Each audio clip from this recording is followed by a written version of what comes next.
네. 이 정도면은 최근 소식은 설명을 드린 것 같네요. 몇 분이나 또 설명을 했으려나? 거의 40분 설명했나요? 아이고야. 네, 되도록이면은 제가 이제 부탁을 드리는데 서로 약간 상처가 될 수 있는 말들은 좀 신중히 생각하셔갖고 하시면 좋을 것 같아요. 아무래도 이게 많은 분들 돈이 걸린 문제다 보니까 작은 한마디에 내가 미처 생각하지 못했는데 내가 한 말에 상처받을 수도 있거든요. 힘드시거나.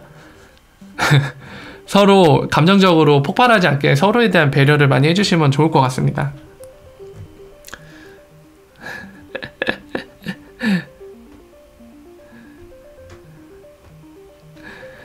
자, 그래서 이제 최근 소식들은 설명을 드린 것 같고요. 이제 좀 질문 되게 궁금하신 사항들이 있으실 텐데 그런 거를 좀 아까 설명드린 대로 여기에 남겨주시면은 게시판에 남겨주시면 그거 보면서 하나하나씩 제가 확인해갖고 답변을 드릴게요. 질문 하나밖에 안 늘었네. 질문이 없느네? 오늘 여기까지 하면 되겠군요.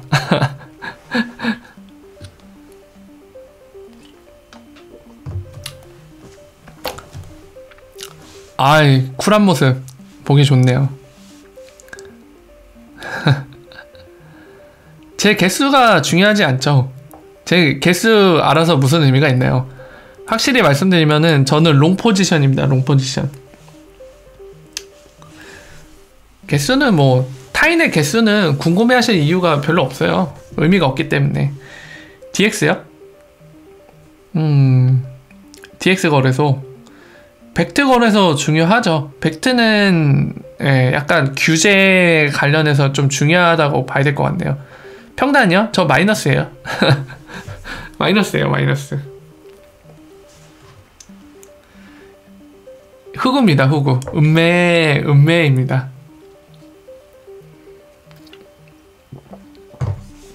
가슴 아프네요. 롱포지션이에요, 롱포지션. 뭐죠? 벡트 같은 경우는요, 그 의미가 갖는 거는 역시나, 여러분들 벡트의 뒤에 누가 있죠?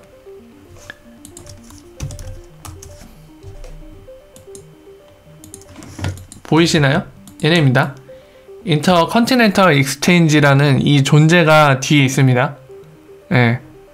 얘의 자회사가 바로 뉴욕 증권거래소인데요. 뉴욕 증권거래소가 어떤 존재인지 한번 보고 가시죠. 여기 써있네요. NISE. 뉴욕 증권거래소. 뉴욕 증권거래소. 자, 여기 써있죠. 그냥 규모만 볼게요. 뉴욕 기반의 증권거래소고 달러 총액 기준으로 세계에서 가장 큰 증권거래소입니다. 그리고 등록된 회사 개수로는 세계에서 두 번째로 가장 큰 증권거래소예요. 말 다 했죠? 규모가 어마어마합니다. 자, 거기에서 이 바로 인터컨티넨털 익스체인지에서 만든 게 바로 여러분들이 자꾸 언급하시는 벡트입니다. 여기죠, 벡트. 자, 여긴데 이제 얘네 같은 경우는 CTFC, 바로 미국에 있는 선물거래위원회 통해서 공식적으로 승인을 받고 비트코인 상장한다고 기다리고 있잖아요. 근데 얘네가 이제 공식적으로 합법이 돼서 비트코인 거래를 시작하면 갖는 의미는 그런 의미에서 굉장히 클 것 같아요. 그러니까 이제 암호화폐 자체를 이렇게 세계적인 뭐라 해야 될까요? 이 증권거래라던가 이런 쪽 펀드 갖고 뭔가를 투자하는 이런 쪽에서 직접 거래소를 만들어서 합법적인 거래소로 인정받는다는 거, 그리고 아까 말씀드린 대로 그런 큰 존재가 주도해서 만든 거래소라는 거, 그러니까 그런 의미 자체에서 굉장히 상징적인 의미를 갖게 되겠죠. 뭔가 더 암호화폐들이 제도권 안에 들어오는 느낌, 그리고 큰 기관들한테는 더 안심을 줄 거예요. 이런 세계에서 가장 큰 증권거래소를 운영한 쪽에서 암호화폐를 공식적으로 합법적으로 승인을 받아서 거래소를 차려서 하는 거잖아요. 굉장히 큰 의미를 갖겠죠.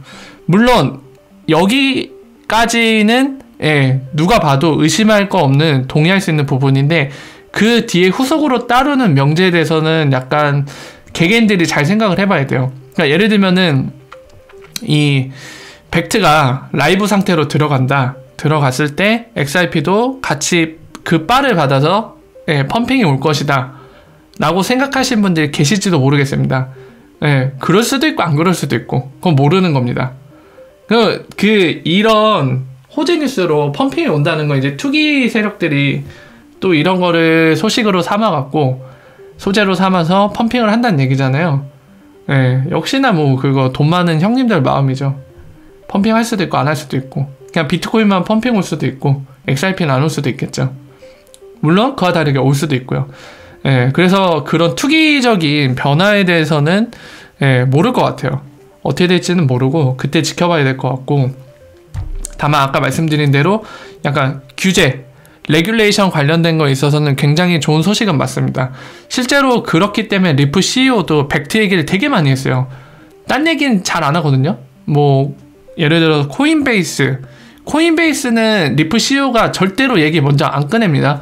그러니까 리프 CEO 브래드 갈링하우스가 어떤 그 프로 같은데 컨퍼런스라던가 인터뷰 자리에 나갔을 때 그 모더레이터 진행자가 이제 리플 CEO한테 야 코인베이스 상장 되는 거 안 되는 거야 이런 식으로 작년에 질문이 들어오면 답변은 했지만 절대로 먼저 얘기하진 않았어요 코인베이스. 근데 그와 다르게 벡트 얘기는 좀 많이 했습니다. 생각보다 규제 관련해서는 이제 AMA 때도 벡트 얘기를 했어요. 그게 작년에 라이브로 안 들어간 게 되게 아쉽다는 식으로 얘기를 했죠. 기대했는데. 예. 예. 어쨌든 그런 의미에서 법적인 규제 관련해서 뭔가 좀 더 크립토 커런시 또는 디지털 에셋들이 좀 더 이제 법적으로 친근해지면서 제도권 안으로 들어오는 거에 있어서 하나의 상징적인 의미와 신호탄을 갖는 거는 확실합니다. 그래서 그런 의미에서 빨리 라이브로 들어가면 좋은 일이겠죠. 그거는 확실해요.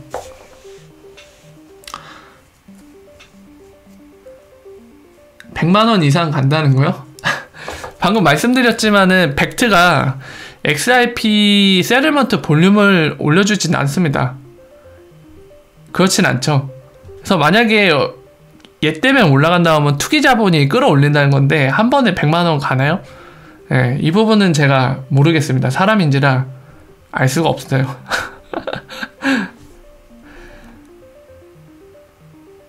에스크로 다 풀린 기간은 4년 이상 남았어요.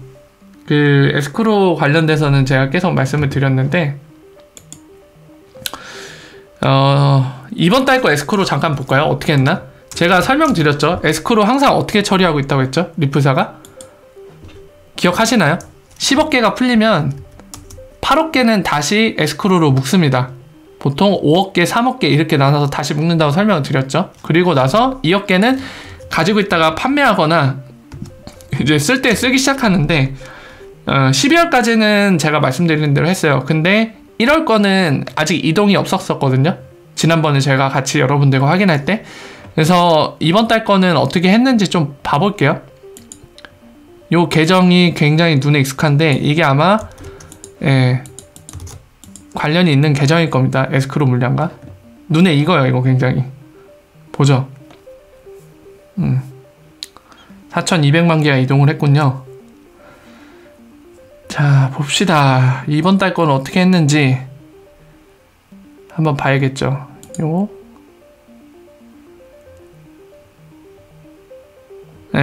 이 계정이죠? 지금 보이시죠? 1월 1일날 10억 개 이 계정이 받았습니다. 에스크로가 풀려갖고. 자, 그래서 아까 설명드린 대로 보이시죠? 3억 개, 5억 개 이동했습니다. 아까 말씀드린 대로 이동해서 에스크로 걸었겠죠? 뭐죠? 바로 익스큐션 했죠? 하면은 어떻게 돼요, 여러분들? 이거 하기 전에 예를 들어서 2023년 5월 1일까지 걸려있다고 하면은 그 뒤에다가 또 줄을 세워요. 6월 1일. 예. 계속 에스크로 풀리는 기간이 늘어나고 있는 거죠. 예. 그러니까 다음 달에도 마찬가지로 10억 개 풀렸는데 예를 들어서 8억 개를 바로 다시 에스크로로 묶는다. 뒤에 줄을 세운다. 그러면 4년 뒤에도 안 끝나요. 지금 보시는 것처럼 2013년 7월, 8월 이렇게 줄을 계속 세우다 보면은 그때 돼도 끝나지 않습니다. 근데 여러분들 이 에스크로 한 가지 관련해서 오해가 많으실까봐 제가 미리 말씀을 드리지만, 에스크로를 리플사가 들고 있다고 해서 꼭 나쁜 것만은 아니에요.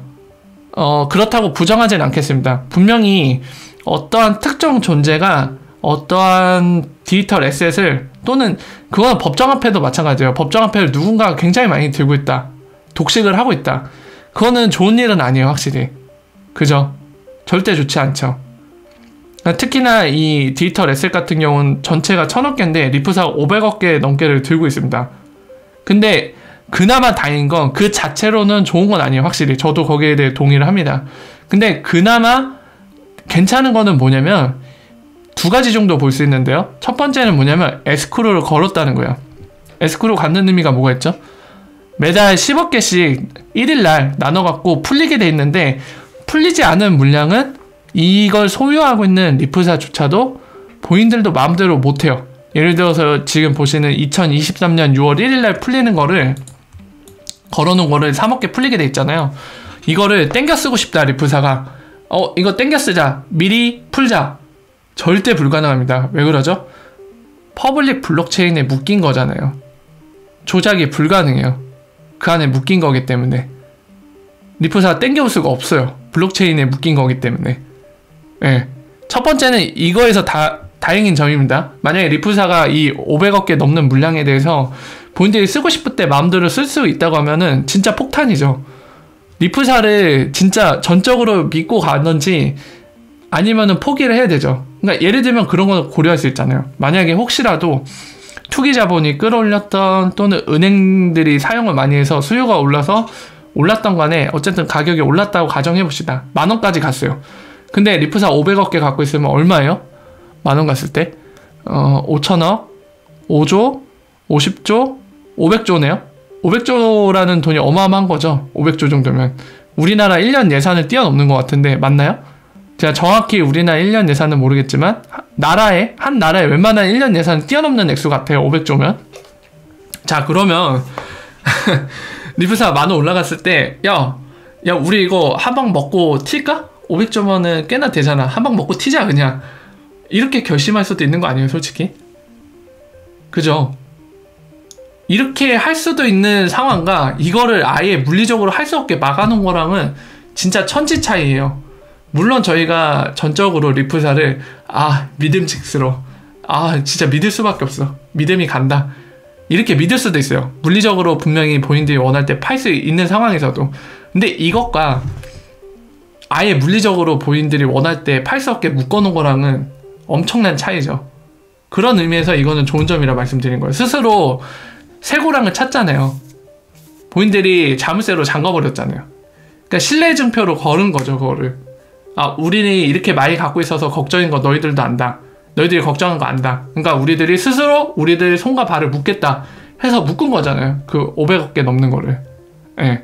그래서 이런 점에서 확실히 좋은 건 맞습니다. 또 이것 또한 사실이에요. 특정 존재가 절반 이상을 갖고 있는 건 나쁜 일이긴 하나, 이렇게 스스로 자물쇠를 채웠죠. 그 부분에 대해서. 그것은 역시 좋은 점은 맞습니다. 마음대로 꺼내서 쓸 수 없기 때문에. 예. 그리고 또한 이 10억 개 매달 풀리는 것도 일단은 본인들 회사를 운영하는 비용으로 쓰고 있지 않죠. XRP 생태계를 키우기 위해서 쓰고 있습니다. 현재 이 10억 개 풀리는 거를 생태계 키우기에 기간 판매나 이런 것들로 쓰고 있죠. 그래서 그런 것들은 여전히 주관적으로 어떤 분들은 이것 또한 나쁜 일이라고 얘기할 수도 있겠지만, 또 한편으로는 어떤 분들은 이건 굉장히 좋은 일이다. 본인들 회사 월급이라던가 인센티브로 쓰지 않고 이 비용 갖다가 계속 XRP 생태계를 키우기에 스프링이라는 걸 통해서 투자를 하고 있죠. 어떤 분들은 이런 이유 때문에 좋게 볼 수도 있겠죠. 근데 이 부분은 정답이 없어요. 나쁘게 본다고 해서 그 사람이 틀렸다라고 저는 단정지어 얘기는 못하겠어요. 왜냐면 그렇게 볼 수도 있으니까 충분히. 그래서 이 부분은 여러분들의 판단에 맡기겠습니다. 그래서 에스크로 물량은 관련된 질문이 있어서 이 정도까지 설명이 가능할 것 같아요.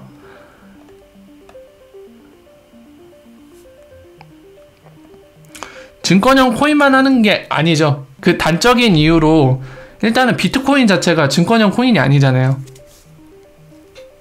지금 현재 오피셜은 그 비트코인만 상장하는 걸로 돼 있습니다. 물론 중간에 작년 딱 말에 벡트가 트위터를 통해서 얘기한 게 있어요. 그거 잠깐 볼까요?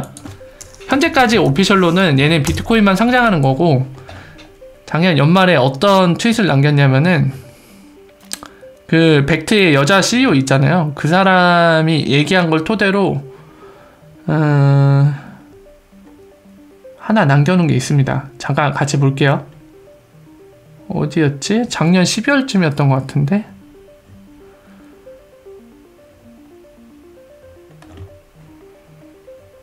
내용이 그런 거였어요. 다른 비트코인 말고 다른 거에 대해서 고려를 하고 있다, 뭐 이런 정도. 여기 있죠. 작년 11월 23일이네요. 여기 있잖아요. 그러니까 누가 퀘션, 질문한 거에 대해서 Q&A 식으로 이렇게 남겼습니다. 트윗을. 여기 써있죠. will consider, 고려하고 있다. 추가적인 additional contract, 계약을 고려하고 있는데, 써있죠 여기. 그러니까 고객들의 피드백 받아갖고 그들이 원하고 필요로 하는 거에 대해서 이 질문을 한 것처럼 other digital currency, 그러니까 고려는 하고 있다는 거예요. 하지만 이거 이상으로 나온 게 없습니다. 아직은. 그러니까 비트코인만, 얘네는 BTC라고 보통 표현 안 해요. 금융기관들은 XBT라고 표현하죠. 이 통화 기호 표현 방식은 궁금하시면 한번 찾아보세요. 왜 XBT라고 표현하는지. 보통 실물로 존재하지 않는 거 있잖아요. 법정 화폐처럼. 이런 거 표현할 때는 X가 먼저 나옵니다. 통화 기호 표현상. 그래서 뒤에 BT는 바로 비트, 여기까지 T까지 비트죠. 코인의 약자로 XBT라고 표현해요. XBT라고 표현하는 거 많이 보셨을 거예요. BTC라고 안 하고. 사실 이게 스탠다드예요. 이 표현 방식이. 그리고 XRP 역시도 왜 X로 시작하냐면 이 이유 때문이에요. 실물로 존재하는 게 아니기 때문에. 그래서 X로 시작하고 이 규칙에서 뒤에 RP는 리플사가 만들었으니까. 그래서 RP를 붙여서 XRP라고 명칭이 정해진 겁니다. 얘 같은 경우도. 그리고 선물 거래 시장 보면은 그 금 같은 거 거래할 때 어떻게 표현되죠? 골드라고 안 돼 있고 XAU라고 돼 있어요. 왜 그러죠? 아까 말씀드린 대로 통화기업 표현 방식 규칙에 따라서 실물이 없는 거니까 선물이잖아요. 선물.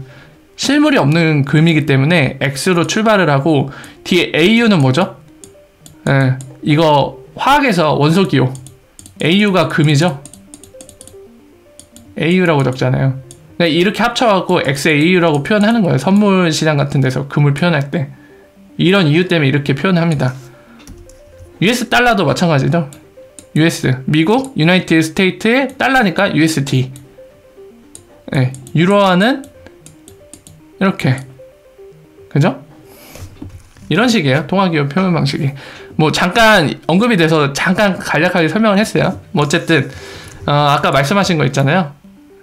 뭐 증권형 코인을 다루냐 이렇게 질문 주셨는데 아니에요. 그건 아니고 비트코인 자체가 증권형 코인이 아니기 때문에 이게 오피셜이고 현재까지. 이번은 추가는 고려 중인데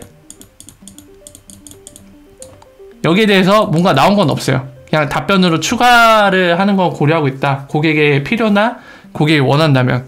하지만 어떤 거를 추가적으로 상장하겠다, 검토하고 있다, 이런 얘기는 전혀 나와 있지 않습니다. 근데 만약에 말이죠. 만약이에요. 그냥 그럴 수 있다라고 말하는 것도 아니고 그냥 가능성, 그냥 여러 가능성을 다 열어두고 했을 때 만약에 XRP도 같이 상장을 한다. 이건 되게 중대한 소식이 될 수도 있습니다. 왜냐면 아까 말씀드렸잖아요. 벡트 뒤에 누가 있다고요?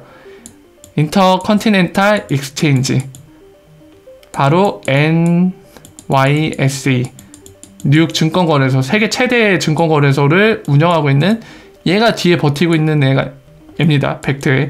근데 이런데 비트코인과 XRP 같이 상장된다. XRP도 상당히 주요하겠죠. 굉장히 좋은 소식이 될 겁니다.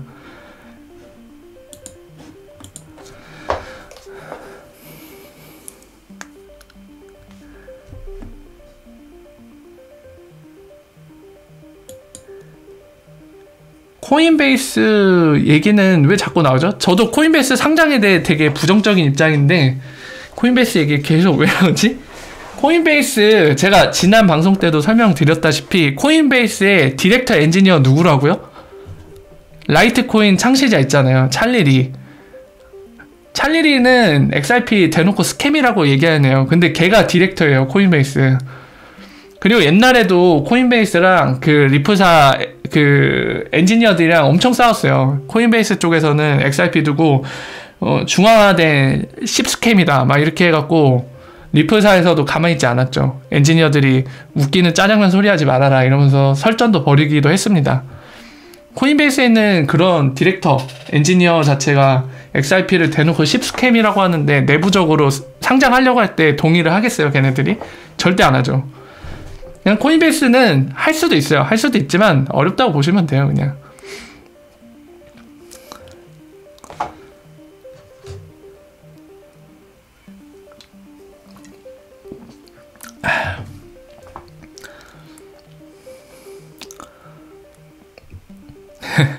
아, 저도 찰일이 너무 싫어요. 너무 입을 털어갖고 네, 마음에 안 듭니다. 굉장히. 1000억 개가 언젠가는 다 풀릴 겁니다. 1000억 개.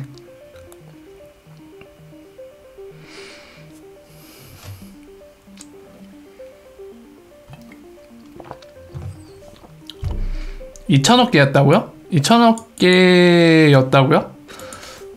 처음 듣는 얘기인데? 확실히 오피셜로 확인된 내용인가요? 왜냐면은 지금 당장이라도 뒤지면은 여기서 오피셜 확인이 가능해요. 근데 시간이 좀 걸릴 텐데 이 GIT 허브는 많이 깃허브는 말씀을 드렸죠. 여기에 오픈소스로 2013년 그쯤부터 올렸을 거예요. 이게 오픈소스 되자마자. 그러니까 그때부터 올렸는데 이 이력이 다 나와요. 소스코드를 언제 며칠 날 어떻게 고쳤고 여기에 대해 커밋을 해서 동의를 해서 릴리즈 되고 버전이 바뀌고 이런 이슈들이 다 나옵니다. 그래서 옛날로 가면은 최초에 그 여기 안에 코드로 박혀 있을 거거든요. 그러니까 이제 XRP 총 개수 그 변수가 있을 거고 거기에 몇 개인지가 박혀 있을 거예요. 그래서 그거 보면은 답이 나오는데 볼까요 그냥? 처음에 최초로 몇 개로 설정했는지? 전 처음 들어보거든요. 2000억 개는.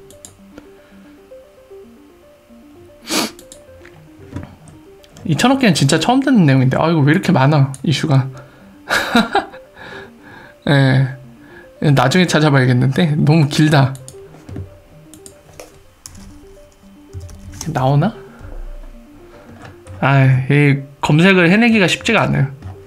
지금 뒤지면 시간이 너무 오래 걸려서 지금 찾진 않을게요. 근데 방금 말씀드린 것처럼 저 깃허브 최초 히스토리를 보면은 그때 그 변수를 어떻게 정했는지 확인이 돼요. 직접적으로.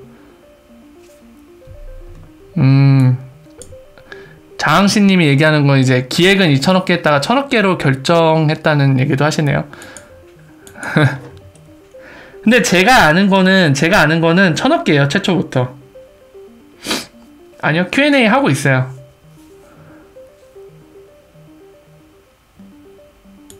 벼로성님이 질문하시는 거는 그거예요. 기관들이 보통 우리 개인 투자자들처럼 소량 구매하지 않아요. 대량으로 사고 싶어 하죠.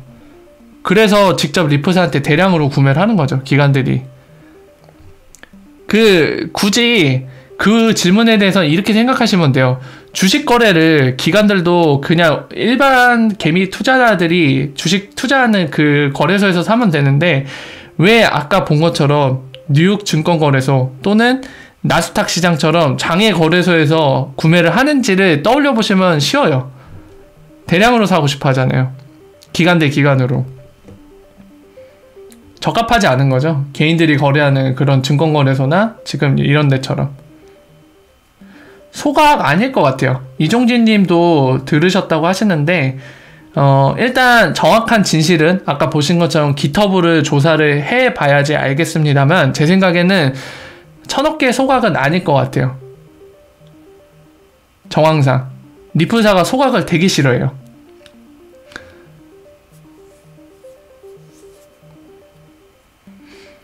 나중에 제가 확인해 볼게요. 확인해 보면 되죠 뭐.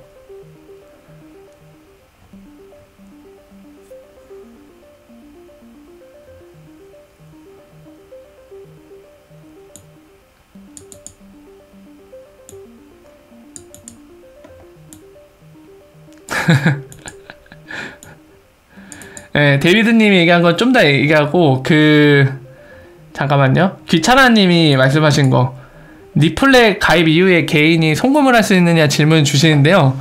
리플렛 멤버는 개인이 할 수가 없습니다. 개인이 불가능해요. 개인이 리플렛 멤버가 되는 건 불가능해요. 어느 정도 갖춘 페이먼트 프로바이더급 이상이어야 돼요.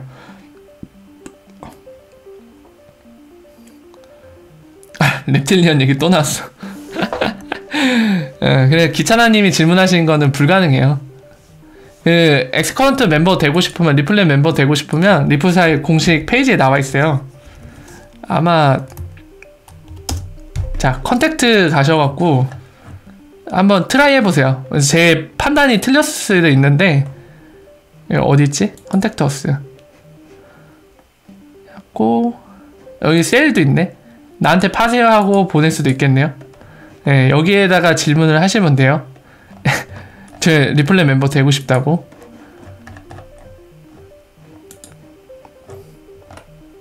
여기 써있죠. How to join 리플렛 컨택터스 보내시면 되는데 리플사가 금융기관 아니면은 허락을 안 할 겁니다. 한번 시도해 보세요. 안 될 것 같아요, 제 생각엔.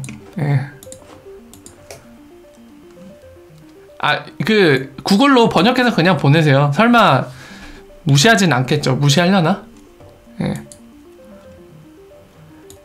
DX 익스체인지 상장되는 건 좋은 소식이에요.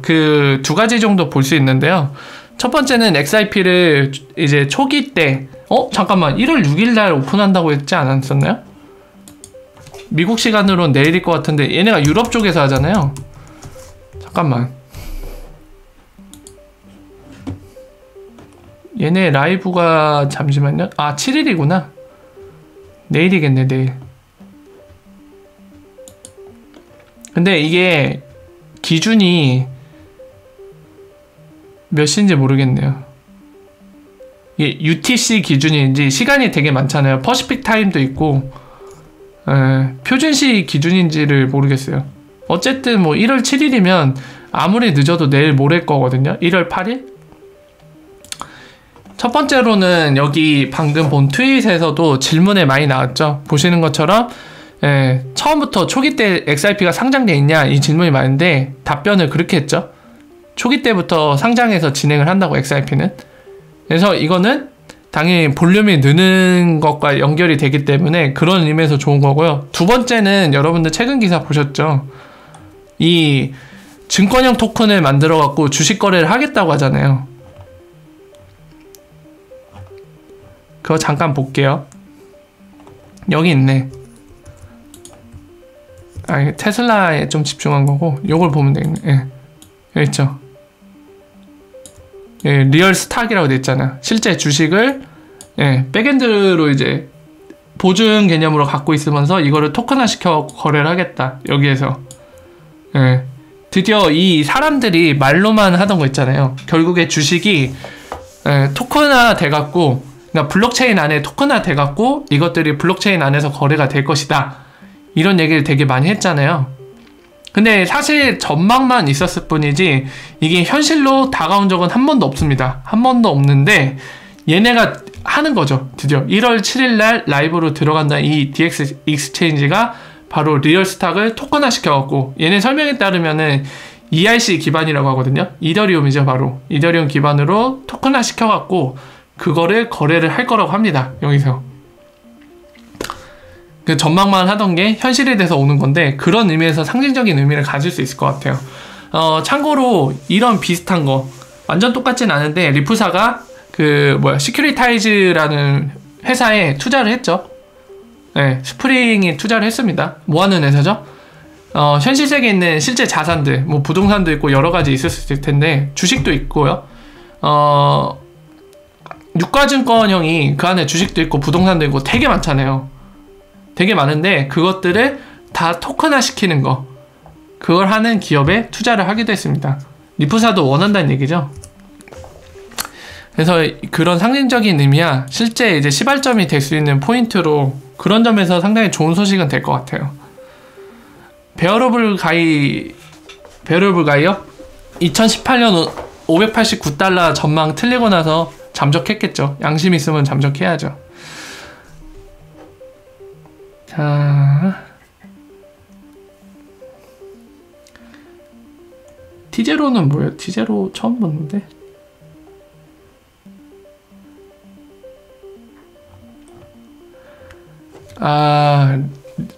가격 올해 2019년에는 만원 가겠죠 질문 주신 분이 있는데 못 갈 수도 있어요. 갈 수도 있지만 못 갈 수도 있어요. 가격은 진짜 아무도 몰라요.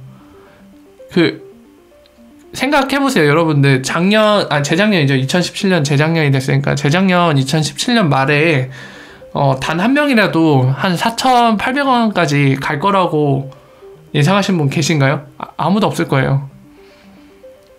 물론 그냥 빈말로 4,800원쯤 그 전후로 해서 갈 거라고 예측한 사람이 있을지도 모르겠습니다. 2017년 중순쯤에 또는 2017년 초쯤에 예상하신 분이 계실지 모르겠지만 그거는 그냥 본인이 그럴 수도 있을 것 같다라는 정도로 예측을 한 거지, 본인이 100% 확신을 가졌으면 아마 그 사람은 전 재산을 다 털어서 샀겠죠. 근데 그런 사람이 존재할까요? 제가 아는 바에는 없습니다. 만약에 그 정도의 확신을 100% 장담했다면은 그 사람은 분명히 전 재산 털어갖고 다 사갖고 떼부자가 됐을 텐데 못 봤어요 아직 그런 사람을. 제가 말씀드린 포인트는 뭐냐면 누구나 다 예측은 할 수 있어요. 뭐 예를 들어서 2019년에는 만원은 갈 것 같습니다 이런 예측을 할 수 있는데 그냥 말 그대로 그런 가능성, 여러 가능성 중에 하나만 얘기했을 뿐이지 진짜 100% 또는 99% 심지어 80% 정도까지도 얘기할 수 있는 사람이 아무도 없을 거예요. 만약에 그 사람이 그 정도의 확신을 갖고 있다면 그 사람이 몸소 베팅을 하겠죠. 근데 그러질 않잖아요. 그런 것만 봐도 확신이 없다는 얘기죠. 네.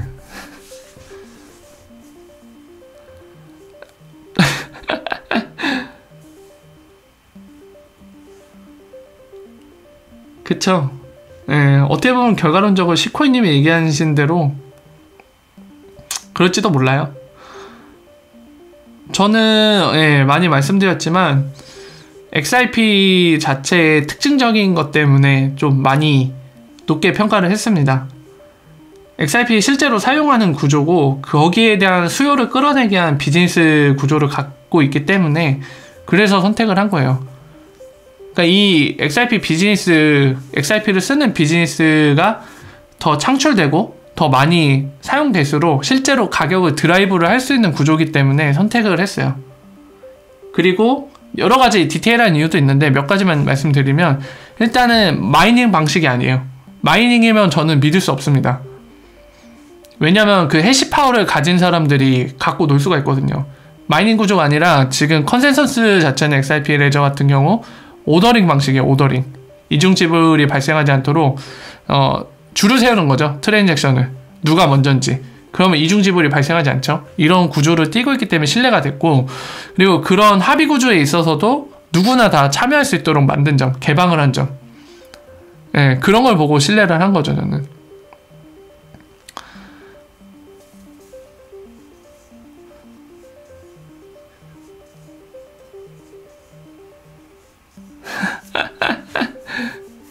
(100년이요) 100년?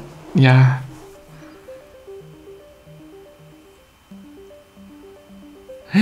데이비드님 너무 위험하신 거 아니에요? 어후. 무진님은 저를 너무 믿어주시는데? 경계를 하셔야 돼요. 예, 너무 몰빵하신 거 아닌가 되게 걱정이 되네요. 그러니까 성공하면은 정말 많은 이익을 얻으시겠지만 리스크가 너무 크지 않을까요? 지금 리프사의 비즈니스도 성공 가능성이 높은 건 맞아요. 제가 하나 그림을 보여드릴게요, 여러분들.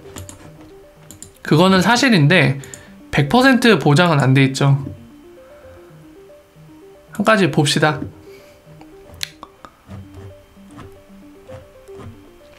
아까 저한테 어떤 분이 질문 주셨죠? 왜 이 XRP와 리플에 대해 좀 관심이 많고 여기에 좀 투자를 한 건지. 어디 갔지? 그와 관련된 그 답변과 관련돼 있는 그림을 한 장 보려고 하는데요. 금방 찾을게요. 잠깐만요.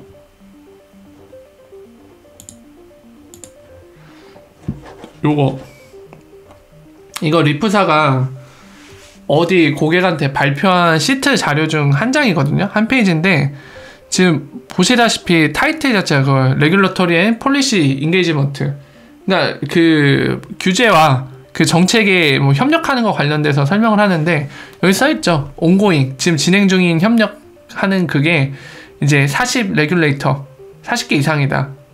그래서 그 예를 드는 게 뱅크 오브 잉글랜드 하면서 셀렉티드 됐다고 얘기하잖아요. 리플이 선택이 됐다고. 그리고 페더럴 리저브, 예. 이거 패스터 페이먼트는 제가 설명드렸습니다. 아직 리플사로 확정이 난 건 아니에요. 여기서 얘기한 거는 지금 현재 한 13개 정도가 경합하고 있는데 그 중에 하나로 선정이 돼 있다는 거. 지금 13개밖에 없다는 거는 그거이기도 하죠. 더 많은 경쟁자들이 진입할 수 있는데 그 경쟁을 이기고 지금 13개 남았다는 얘기잖아요. 그리고 사우디아라비아 써있죠. 사마라고 부르는 사우디아라비안 모니터리 어서리티, 여기 이제 사우디아라비아 금융당국을 얘기하는데 여기도 레버리지 리플이라고 되어 있잖아요. 크로스보더 페이먼트. 예, 이거 약간 되게 중요하죠, 여러분들. 얘는 사우디아라비아에 있는 그냥 한 시중은행이 아니라 사우디아라비안 모니터리 어서리티, 얘는 금융당국이거든요. 사우디아라비아 금융당국이에요. 근데 여기 써있죠. 파트너십, 이노베이션 파트너십 있고 활용한다고 되어 있잖아요. 레버리지 리플이잖아요. 어디에? 크로스보더 페이먼트에. 얘네가 쓴다잖아요. 얘네가. 금융당국이. 네. 그리고 또 예로 나온 게 IMF. 지금 여기 써있죠. 하이레벨, 그러니까 높은 뭐라고 표현할까요? 고위급이라고 얘기해야 되나? 그런 어드비저리 그룹의 핀테크, 거기에 이제 크리스 하센이 들어가 있죠. 걔 누구죠? 걔 이름 갑자기 생각 안 난다. 그 레귤레이션 관련된 직원 이름인데 갑자기 걔 이름이 생각 안 나네요.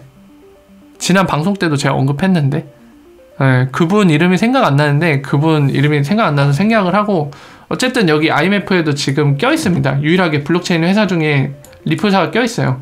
그래서 제가 말씀드리고 싶은 게 뭐냐면, 이렇게 세계 기구인 IMF 또는 이제 사우디아라비아 금융당국, 그리고 뱅크 오브 잉글랜드, 그리고 페더럴 리저브, 패스터 페이먼트, 이런 프로젝트에 껴있다는 거예요. 리플사가 같이 하고 있다는 거죠, 일을. 근데 여러분들 블록체인 중에 이렇게 각 국가에 있는 금융당국과 협력해서 일을 하고 있는 회사가 또 있나요? 없어요.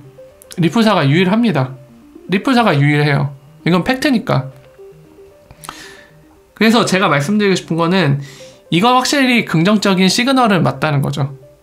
물론 이 지금 40여 개국이 넘는 국가의 금융당국과 같이 리플사가 일을 하는 거를 보고 리플사의 비즈니스가 100% 성공할 거다, 이렇게 얘기한 건 너무 많이 간 거예요. 그건 말이 안 돼요.